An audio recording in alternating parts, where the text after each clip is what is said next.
contohnya. Yes, basic apa aja? Aku, latar. Latar, terus apa lagi? Tembok. Oh, ya. Tembak, alur. Kemudian apa lagi? Ya benar.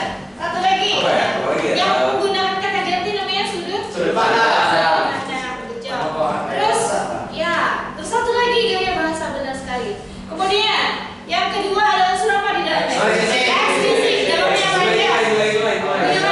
Interpretasi pandangan pengarang. Nilai-nilai ada apa aja? Sosial. Sosial. Moral. Agama. Kebudayaan. Budaya. Oke, baik. Saya tanya Aris, apa yang dimaksud mengenai budaya itu apa?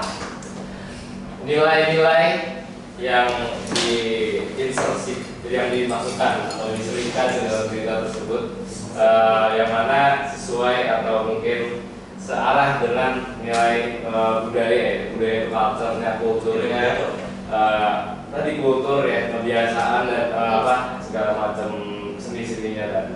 Oke, baik. Kebiasaan tergantung dalam konteks sebuah ceritanya, ya. Gitu. Oke, baik. Kemudian nilai moral. Coba, Akbar, moral itu apa? Nilai moral. Moral. Ya, yang moral. Yang moral itu pada dasarnya itu yang saya pelajari itu lebih ke moral seorang karakter gitu. Jadi kayak pandangan karakter. Jadi contohnya karakter itu merasa kasihan, kayak merasa ingin membantu ayahnya untuk mencari uang misalnya di Intinya di moral itu ada apa? Tumbuh ada rasa. rasa kemanusiaan. Kemanusiaan, ada simpati dan Empati. Oke. Ya, sekarang nilai sosial. Betul. Sosial itu apa? Nilai yang menonjolkan Hah? hubungan atau kegiatan. Berarti kebalik loh. Moral Balik dong. sosial. Balik. Kalau moral apa? Satu. Berarti tadi sosial disebutin sama. Betul. Oke, nah, berarti kamu moral sekarang. Moral itu apa? Moral itu berarti adalah tentang diri sendiri, apa yang terjadi pada tokoh, pada dirinya sendiri, apa yang dia pikirkan. Yang dipikirkan. Berarti dari tindakan, Tindakan, iya, seperti itu. Oke, itu termasuk dalam karakter si tokoh itu ya. Iya. Oke, baik, itu moral. Nah, sekarang nilai pendidikan, Emir. Nilai yang kita bisa mempelajari sesuatu dari dunia. Contohnya misalnya apa? Misalnya kalau ada IPA-nya atau ada sosiologi. Baik, nilai pendidikan. Oke, silakan. Nilai religi. Nah, kalau unsur agama. Contohnya. Contohnya, saya menyembah kepada Allah Subhanahu wa Ta'ala. Oke. Kemudian Afwan. Nilai apa nih Afwan? Afwan nilai apa? Ayo nilai apa? Budaya. Kalau menurut Afwan budaya itu apa? Budaya itu untuk animator tuh novel sendiri tuh dirasain budaya suatu lokasi. Nah di situ dia ceritain kayak di daerah sini budaya seperti ini ataupun norma-norma aturannya kayak gimana. Biasanya. Oke. Nah sekarang bagus, benar sekali. Oke, nah kalau nilai nasionalisme itu apa sih? Nilai yang menunjukkan sisi nasionalisme. Ya, apa nasionalisme itu apa? Nasionalisme itu apa? Nasionalisme itu rasa cinta tanah air. Tanah air. Contohnya misalnya Contohnya misalkan kita lagi baca buku tentang Indonesia, misalnya Bapak Soekarno gitu. iya. Terus dia jelasin perjuangan dia buat proklamasi sampai harus diasingkan segala macam gitu kan, gitu kan. Saking cinta dia sama tanah air. Oke, baik. Sekarang tinggal Dio sama Jose dan Raul. Oke, baik. Sekarang kalau nilai kekeluargaan, ada nilai kekeluargaan, ada nilai kepahlawanan, dan ada nilai semangat. Coba siapa yang mau tuh? Ada itu. Pahlawanan itu apa? Rasa Patriotisme ya. nasionalisme lebih kenal Nasionalis bela negara. kalau bisa kita hanya perlu kepada nasionalisme saja bisa. Terus. menggambarkan keharmonisan suatu hubungan. Antara hubungan siapa? Ya, antara mungkin keluarganya atau keluarga si tokoh atau mungkin teman-teman si tokoh yang dalam keluarga. Ya Allah, ini udah pengalaman berkeluarga nih kayak bapaknya. Mas, saya jadi bapak rumah tangga. Bapak, calon bapak, bapak rumah tangga. Oke, sekarang Jose yang terakhir, silakan. Nilai apa tadi yang belum disebutkan? Kacau lu. Apaan? Ayo, estetik deh, estetik. Estetik itu ada apa aja di dalamnya? Majas, terus kemudian Terus ada apa? ada ungkapan, bagus. Kemudian peribahasa, betul sekali. Coba contoh majas simile. Simile itu apa sih? Oh ini rambut kepala fatur bagai gurun yang tak ada warna hijau. Waduh. Berarti ada cirinya tuh, simile ada cirinya apa? Ada kata seperti bagai dan juga bagus sekali. Oke, baik teman-teman, alhamdulillah teman-teman udah bisa semuanya. Sekarang kita mulai hari ini untuk mempercepat ya, mempresentasikan yaitu yang akan maju nanti yang pertama adalah ya presentasinya apa sih dipresentasikan teman-teman, yaitu nilai-nilai unsur intrinsik dan juga eksplisit beserta struktur dan juga kaidah kebahasaan. Oke, sebelumnya saya mau tanya, kaidah kebahasaan ada kata ganti orang. Kata ganti orang pertama siapa aja sebutin? Aku. Terus? Saya. Juga atau jamaah? Juga. Terus kalau yang jamaah? Kami. Kita tuh kami. Nami. Terus kemudian kalau yang kedua, kalau kedua jamaah? Kalau yang kedua tuh enggak? Kedua tuh enggak? Hampir apa? Bukan dia, bukan. Saudara, saudari. Kalau yang ketiga tuh enggak? Iya. Iya, nama orang. Oke, baik. Kalau yang jamaah? Mereka. Oke, baik. Kaidah kebahasaan itu tidak hanya kata ganti orang, nanti bisa dijelaskan bagaimana saya akan lihat hasil presentasi bedah buku dari Ananda Emir. Ada kata ganti orang, terus kemudian ada apa lagi Mir? Ada apa lagi Mir? Ada bentuk orang, ada kata deskripsi latar Deskripsi latar, deskripsi tokoh. sama alur. Apa lagi ya? Ini ya. Banyak. Oke, baik. Mari kita saksikan Ananda Emir untuk presentasi. Penduduk kamu, penduduk siapa? Tahu itu tebak tebakan. Boleh dibantu moderator silakan. Mode. Darwis. Oke. Assalamualaikum warahmatullahi wabarakatuh. Waalaikumsalam. Oke. Selamat pagi teman-teman sekalian.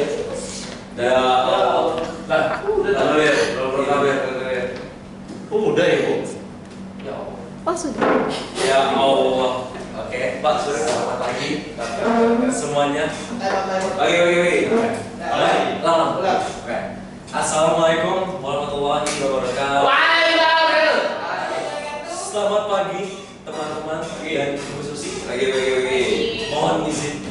Hari ini saya akan mempresentasi tentang suatu buku favorit saya, yaitu buku bertajuk Tentang Kamu Siapa tuh kamu? oleh seseorang penulis bernama Terelia. Kalau elaborasi kamu Mungkin seperti itu. Coba kita lihat siapa sih Terelia. kalau lihat cewek ya, Jadi Terelia itu seseorang yang mungkin dibikin oleh sosok, tapi itu adalah nama penanya dengan nama asli Darwis. Dimana beliau ini adalah seorang penulis yang lahir di daerah terpencil di Sumatera Selatan dan dengan hobi menulis. Sekarang beliau punya lebih dari 30 buku dengan berbagai tajuk seperti Bumi, Bulan, Matahari, dan banyak lagi. Salah satu hal yang buku itu penuh dengan nilai-nilai dan cerita yang begitu terkesan dan begitu tembus banget.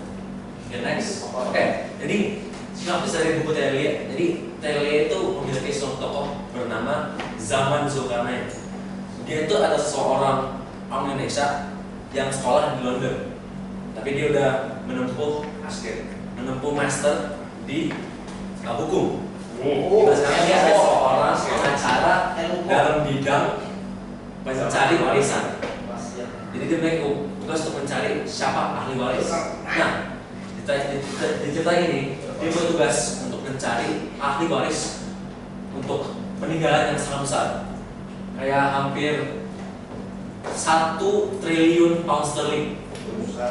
Namun orang yang meninggal ini tidak punya kerabat yang dikenal.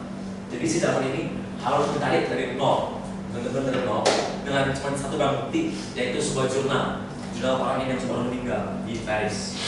Dan dari sini sedang masuk kanan itu keliling dunia untuk mencari semua clues, semua petunjuk siapa sih ahli waris dari orang bernama si ini yang baru meninggal.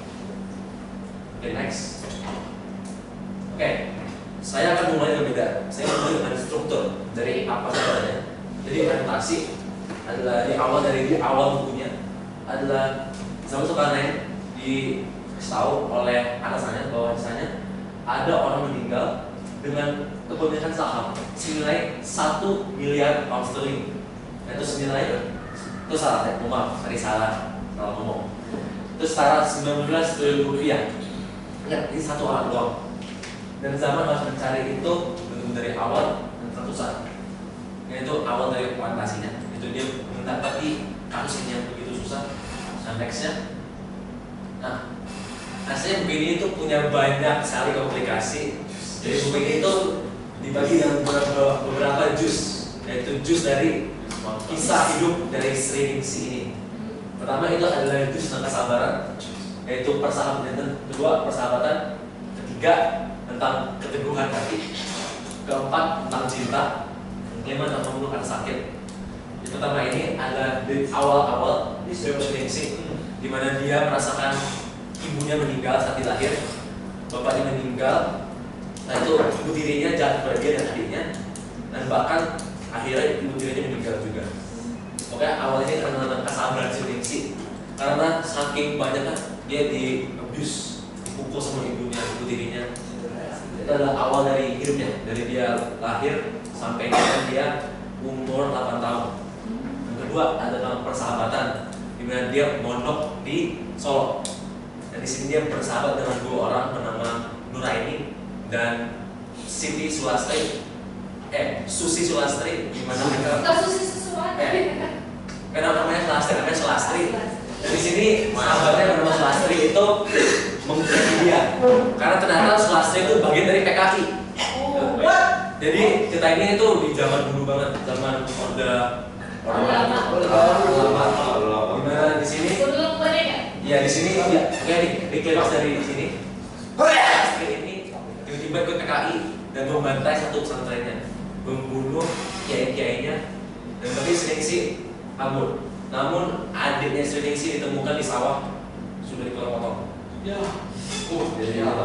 itu bagi keduanya. Yang ketiga tentang keteguhan hati. Di sini Sriningsi itu udah mulai bertumbuh, udah dewasa dan pindah ke Jakarta. Di sini dia berapa bulan di Jakarta? Lumayan lama sih. Tapi di sini cerita di sini itu Sriningsi itu ketemu orang yang bikin bisnis. Berapa lama kan skip dari Solo ke Jakarta? Lumayan lama. Pokoknya dia di Solo itu sampai dia hampir lulus SMA. Berapa bulan? Itu tapi pokoknya dia sangat teguh di situ. Dia tuh bikin suatu tempat namanya tempat rental mobil. Tapi di sini ini zamannya pokoknya ada kerusuhan di Jakarta. Untuk ya, nanti bakar semua. Namun beliau itu tetap teguh dan membangun orang semuanya dan membuat sebuah perusahaan di mana itu asal, di mana dia menunggu dapat saham selain 1 miliar pound sterling.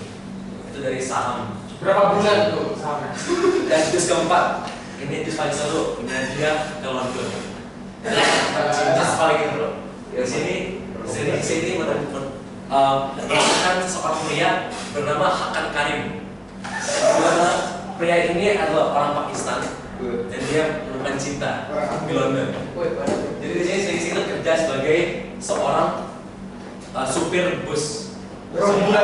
Supir bus yang berikan. Nah, namun sedihnya pada akhir cerita ini si Hakan Karim meninggal. Jadi si Sriningsi di sini keguguran 2 kali karena perbedaan resus. Hamil berapa bulan? Anak pertamanya gugur, setelah itu anak keduanya gugur, lalu beberapa bulan setelah anak kedua gugur, suaminya akan Karim meninggal dunia. Dan setelah itu Sriningsinya sedih lagi dan pergi. Oh ya lupa, di antara semua jus ini ada satu kejadian, yaitu Sriningsi itu seperti melihat suatu hantu. Jadi di akhir jus 3, di mana dia udah sukses membuat perusahaan, dia udah teguh banget di sini. Namun dia tiba-tiba di akhirnya itu dia menjual perusahaannya. Kata saksinya itu seperti Sriningsi lihat hantu, mukanya kayak pencut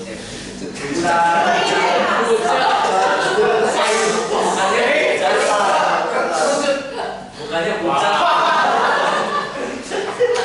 Dan dia tiba-tiba menjual semua perusahaannya.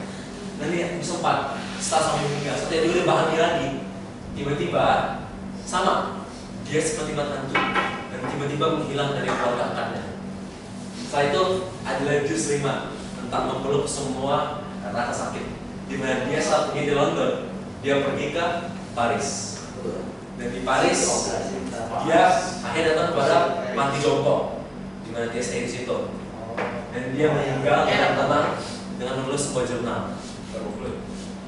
Nah, jadi di sini tuh dalam zaman ini si pengacara ini dia benar-benar keliling dunia untuk mencari tahu siapa si Sriningsi dengan adanya orang-orang, banyak saksi-saksinya. Dan mungkin nextnya kita maju kepada resolusi. Jadi untuk resolusi itu udah ada 5 di setiap komplikasi. Untuk klimaks. Nah, resolusinya ini adalah si zaman menemukan siapa itu orang yang membuat Sriningsi itu gagal. Siapa sih hantu ini yang membuat Sriningsi itu tiba-tiba menjual perusahaannya, tiba-tiba pergi dari London. Dan ternyata setelah jus 2, setelah semua PKI itu kan si Sulastri itu diasingkan ke pulau. Tapi tiba-tiba si Sulastri itu datang lagi untuk menyerang si Sriningsi. Karena si Sulastri itu penuh dengan rasa dengki, rasa benci kepada Sriningsi. Jadi akhirnya ingat tadi si Sulastri udah teguh banget, udah bikin perusahaan, udah sukses. Tapi tiba-tiba dia ngomongin Sulastri apa Sriningsi. Jadi Sriningsi ini di cerita hidupnya pasti dewasa, dia udah bikin perusahaan, udah sukses. Tapi tiba-tiba soal dia kayak takut banget, tiba-tiba kayak dia ada hantu dan main pucat. Itu dia menjual perusahaannya dan pergi.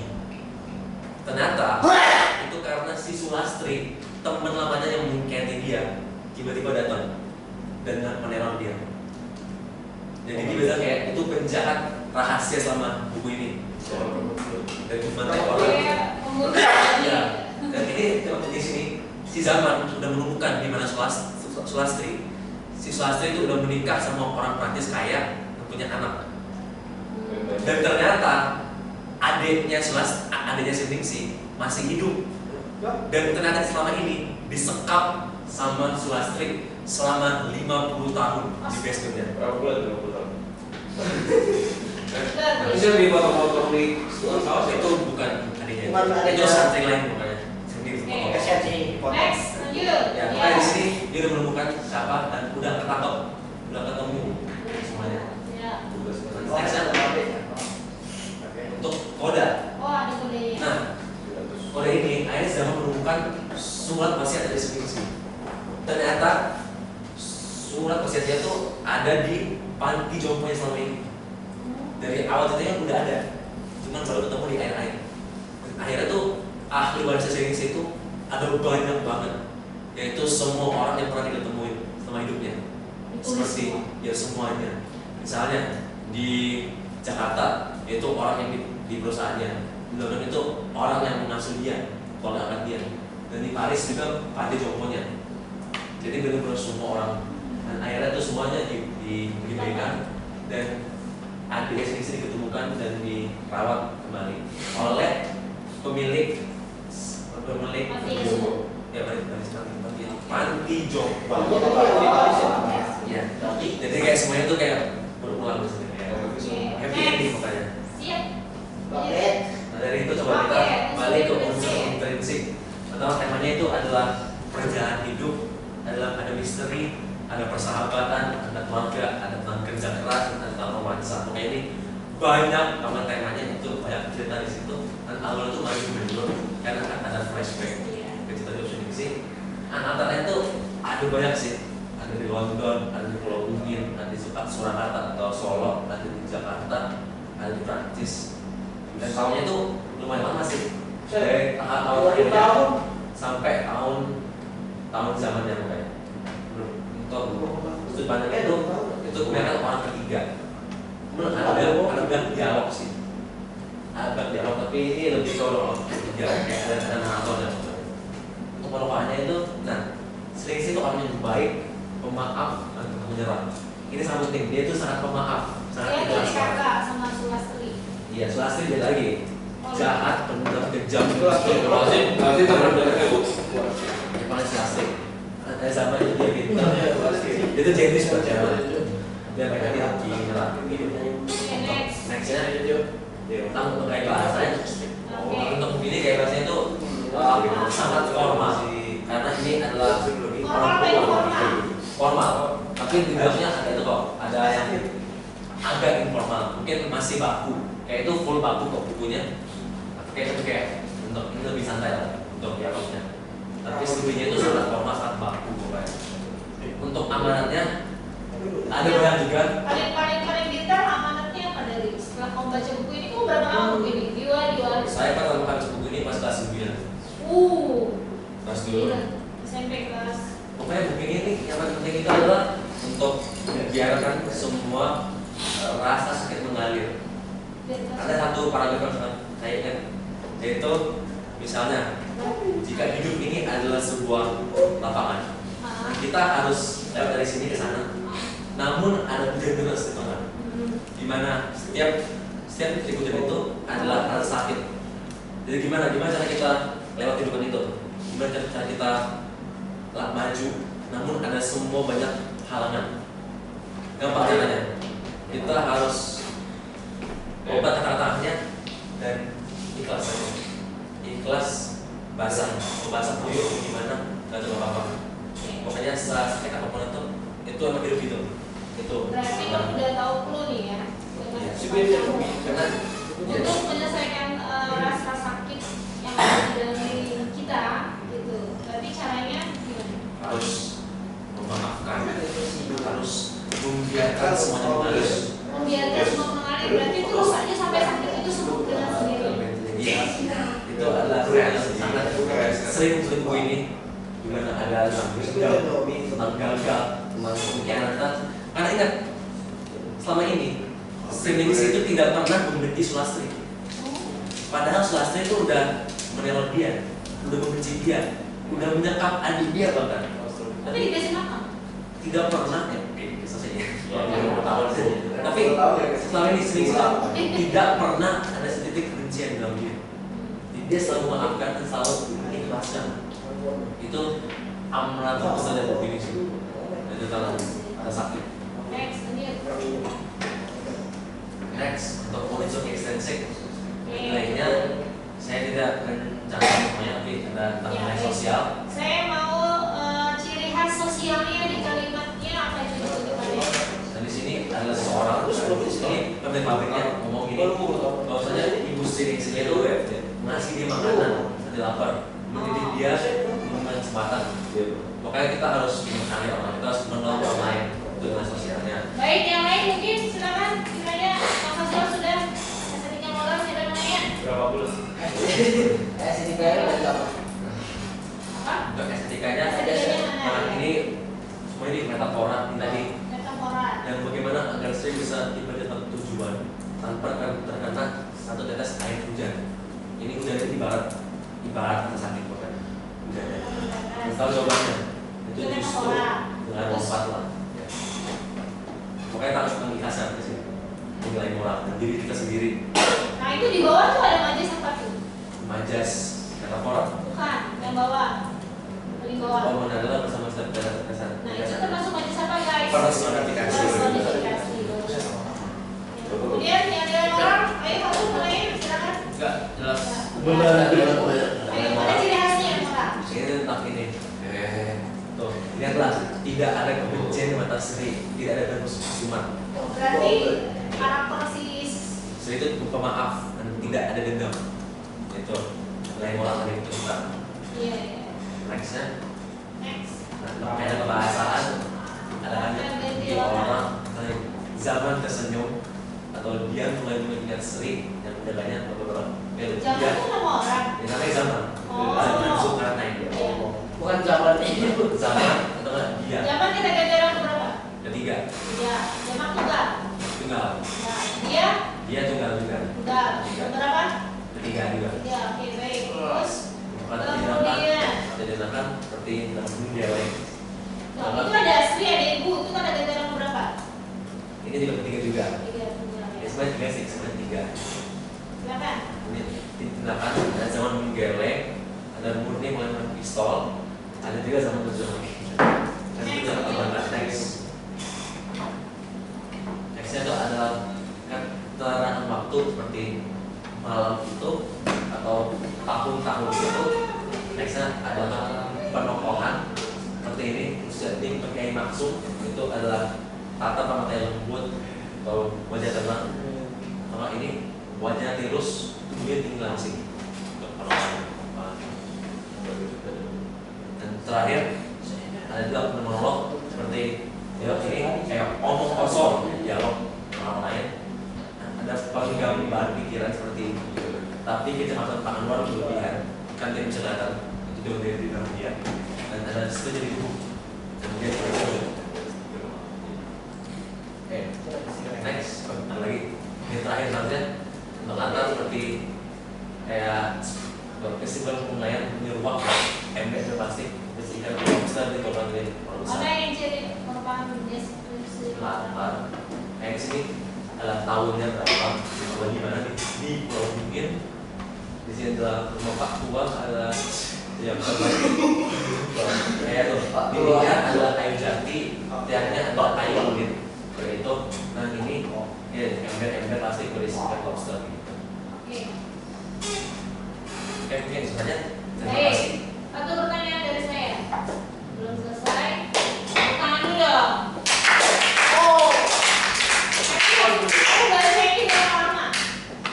Aslinya dengan kasaran saya pernah membaca sih karena saya udah baca 3 kali sama suami ini. Tapi dulu tuh kayak apa ya 2 bulan ya. Baik, setelah kamu baca ini tadi kan banyak sekali ya bagaimana cara mengobati masalah rasa sakit, terus kemudian bagaimana cara menyelesaikan masalah. Buat Ember sendiri, Ember karakternya itu kan Ember tahu nih kelemahan dan kekurangan Ember sendiri. Buat Ember sendiri nanti ke depannya berarti manfaat Ember setelah baca ini buat diri Ember gimana nih? Ya mungkin itu sangat menginspirasi ya. Untuk saya sih, saya ingin menjadi lebih seperti Sri Ningsih yang untuk bisa memaafkan orang. Jadi sulasi. Karena di sejak saya cukup seperti ini, saya kayak punya prinsip untuk saya tidak mau dendam sama orang lain. Selama ini kamu dendam nggak? Wah. Udah banget ya? Mungkin, Semua. tapi nggak parah banget. Nggak parah. Nggak benci, kayak cuma kayak membalas-balas doang. Tapi berhubung dengan kamu baca ini, maksudnya kamu jadi ada pengalaman ya Iya. dari kasus ini.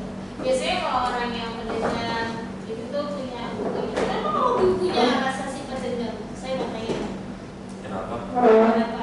Ya, Itu karena kita tidak senang sama orang. karena senang sama orang. Karena mereka jalan kita kayak, kenapa kita jalan balik gitu. Oh, karena ada yang jahat jalan balik. Aduh. Iya ya. Siap. Itu bisa gitu. Saya tuh kalau dijahatin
Di bagian mana?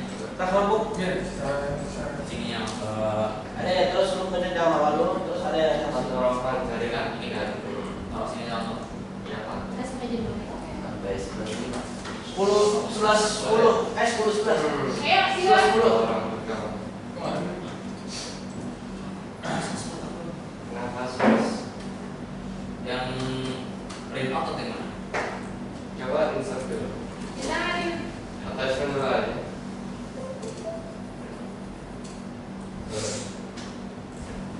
wow. Wah, bercerita kan seger ya? Ini kenapa serem? Karena itu kayak gitu laut. Baik, assalamualaikum warahmatullahi wabarakatuh. Kemarin saya habis baca buku Laut Bercerita dan kali ini saya akan merangkum, menyampaikan kepada teman-teman sekalian rangkuman saya dari Berapa lama mau baca bukunya? 3 bulan setengah. 3 bulan setengah. Ya, pasti. Atau itu. Satu tahun semester ya? Pertama kita bahas sampul dulu. Mungkin sampul dari Laut Bercerita ini kelihatan segar kayak di dalam laut ada banyak ikan, lukisan ikan. Filosofinya apa dari gambar ini? Jadi di sini itu mengandung spoiler ya. Jadi nanti kalau baca halaman dari bab pertamanya itu udah membahas covernya. Jadi tokoh utamanya itu namanya Biru Laut. Dia itu mati karena dibuang ke laut sama oknum dari pemerintah gitu ya. Karena dia seorang aktivis di apa namanya? Dia seorang masih soal itu kan? aduh lupa. Intinya dia seorang aktivis, lalu ya kayak biasa aktivis dihilangkan dan dihilangkannya ke laut. Jadi dia dibawa, dia dari apa pulau di perkotaan, habis itu dibawa ke pulau terpencil, habis itu dibuang di situ. Nah, siapa sih Leila S. Chudori? Leila S. Chudori ini seorang penulis buku, penulis novel, dan dia ini dikenal dengan karya-karyanya yang mengangkat tema sejarah Indonesia, politik di Indonesia, dan kehidupan sosial. Dia sangat kritis terhadap politik di Indonesia, terutama pada peristiwa 1998 yang menjadi latar belakang salah satunya novel Laut Bercerita ini. Dia juga seorang jurnalis.